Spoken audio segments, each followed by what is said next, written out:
He's the man of many talents, Jeffrey Coombs. Thank you so much for joining me, mate. What do you love? Do you love conventions? The fans?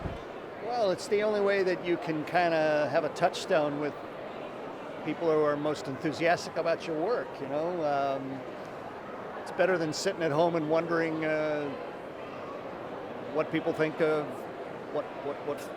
what excites them or not. So it's really sort of a way to meet the fans and see what they're jazzed about.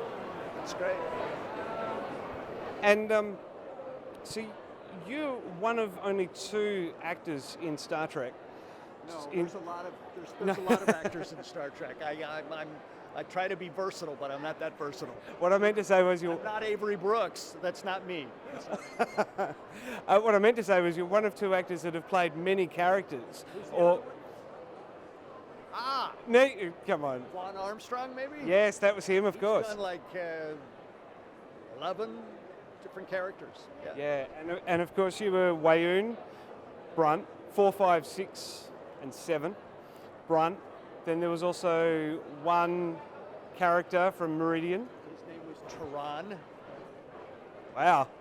Yeah. I should research more.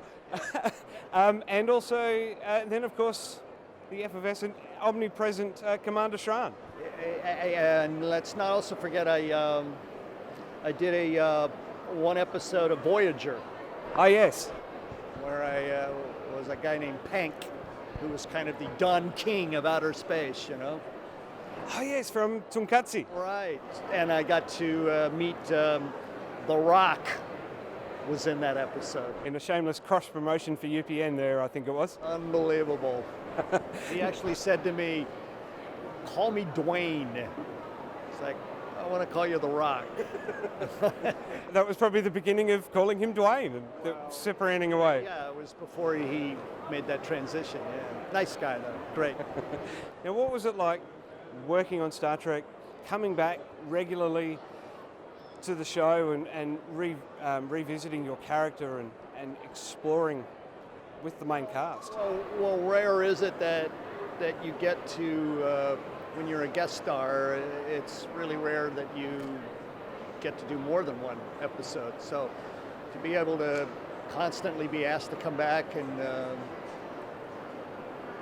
do yet another, progression in a character, I was one of the luckiest actors in town. I mean, my agent would call and say they'd like to book you for another episode, and I got to ask the question, which character? It was really amazing. And I think in one episode of Deep Space Nine, you played Weyoun and Brunt, and you're one of the very few actors to have played 2 roles in one episode. Yeah. How hectic was that for you in schedule? No, not hectic, and I just got a lot of flack from my fellow actors about that. Like, who do you think you are, man? It's like, hey, the check's cashed, okay? Leave me alone. Well, that's it. So long as they keep coming. Now, Deep Space Nine obviously was a lot darker in terms of Star Trek, coming off Next Generation. What was the most favourite part, aside from Weyoun, of Deep Space Nine for you? Honestly, the camaraderie, the absolute cohesion of cast and crew, a lot of really good-natured people doing really, really top-notch, great work in front and behind the camera. It's really like a big family. It really was, and rare is that in film industry that you get to work over a stretch of time with so many talented people, and nothing but golden memories about just being able to come onto the Paramount lot, and usually at 4:30 in the morning, and me and the ghosts. It's an incredible experience.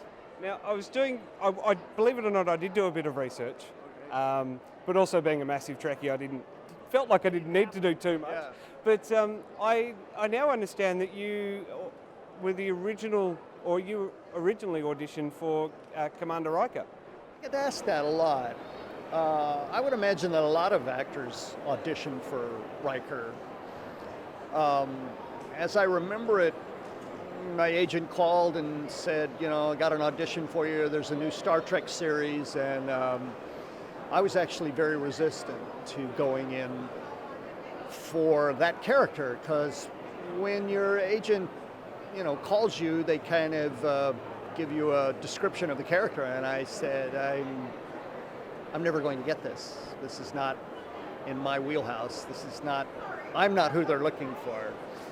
And like any agent, they go, well, go in there and do your best, and I did, but I was sort of half-hearted about it, because, if there's one thing that I do sort of know is what I'm right for and what I'm not right for, and so I didn't believe it myself when I went in. It's just I didn't fit the description at all, not even close. Jonathan Frakes, bingo. Jeffrey Combs, not so much.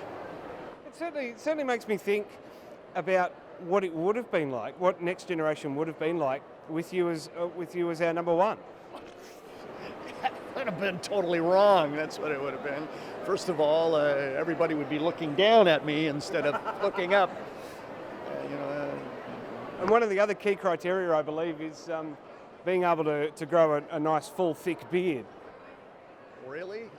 Well, in the second season, at least. Yeah, well, I can grow a beard, but it doesn't look nearly as good as it does on Jonathan. Well, and I've tried to channel that in the last couple of weeks while I've started doing all this stuff. Don't lose faith. Keep going. It'll be all right. Let it grow. Let the patches grow. Keep going. They'll cover over. Now, the reason because I've been doing a lot of coverage in the last week and a half. I've been in Perth for Supernova, and then I was chatting to Rod Roddenberry and Doug Drexler on Wednesday from Los Angeles. And it's Los Angeles. Los Angeles. You drive me crazy. Los Angeles. No. It's got an E in it, doesn't it? Yeah, but if it were E's, it'd have an E on the end as well, like Klingonese. Klingonese or Bengalese, or it's Los Angeles. Or Los Angeles. Or the City of Angels? LA. How about LA. that? I think we can agree on that. So chatting to them and hearing their thoughts on Facebook, there's a petition growing for season 5 of Enterprise on Netflix, and Doug's the driving force. What do you think? I think the chances of that happening are slim to none, and Slim has left town. Simply because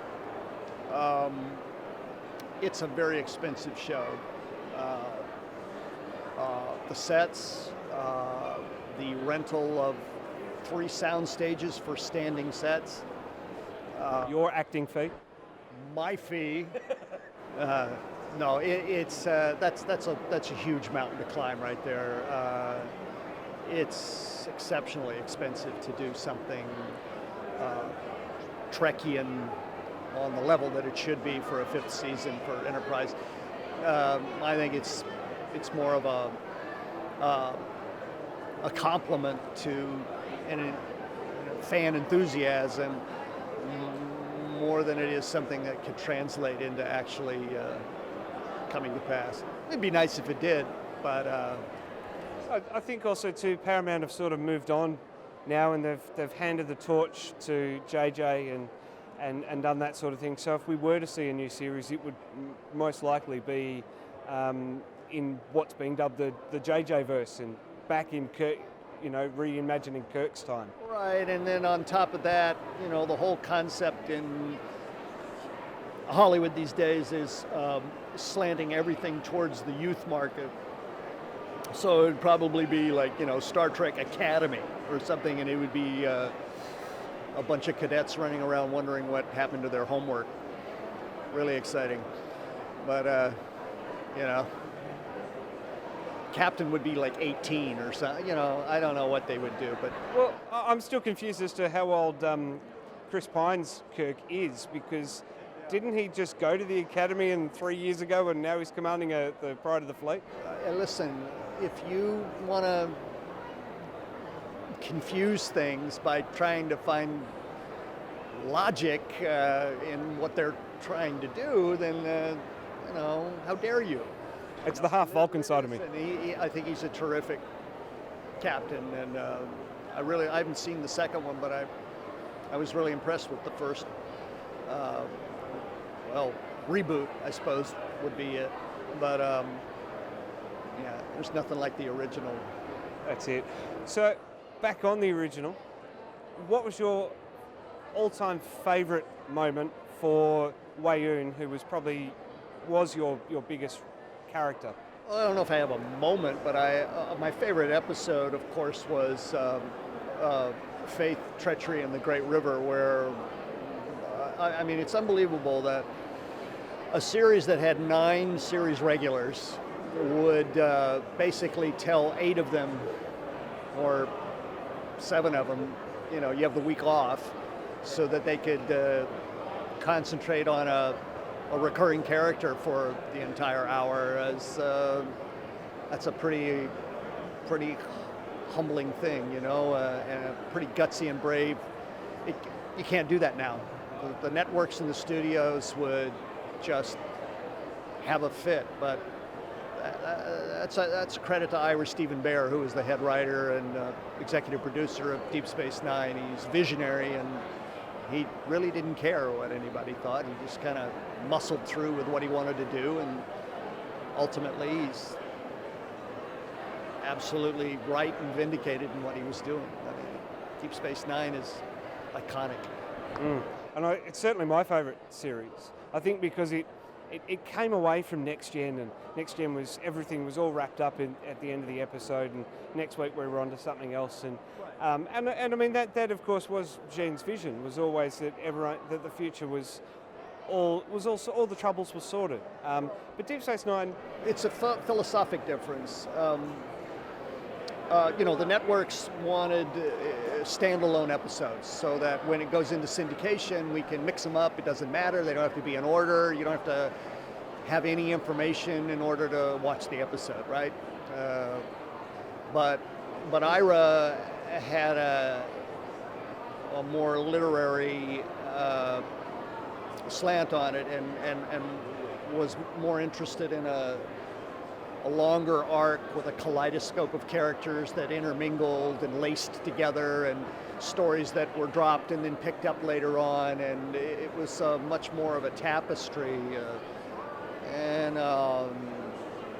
so it was a philosophical difference, and Ira had to fight some battles in order to get that done, and it stands the test of time. Absolutely.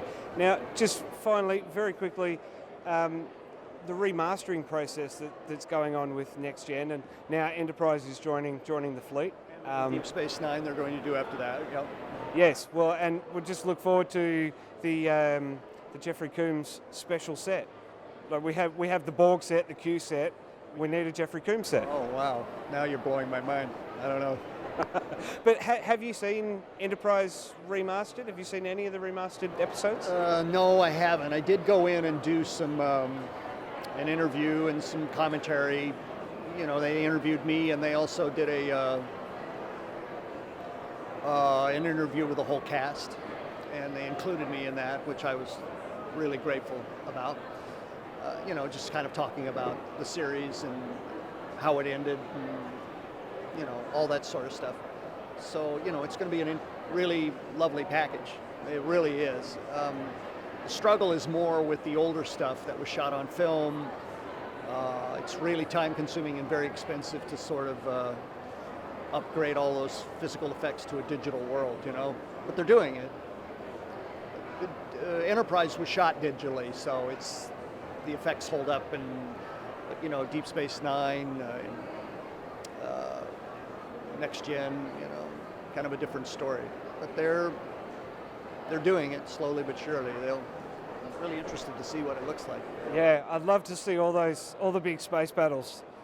in the later seasons, remastered in beautiful high def. Yeah, I can't wait to see that. And Weyoun's hairline. Weyoun's hairline. Digital? Well, they can fix it, I suppose. Jeffrey, thank you so much for your time. Enjoy Australia, and we'll chat to you on DVDs. Thanks. Long live Trek.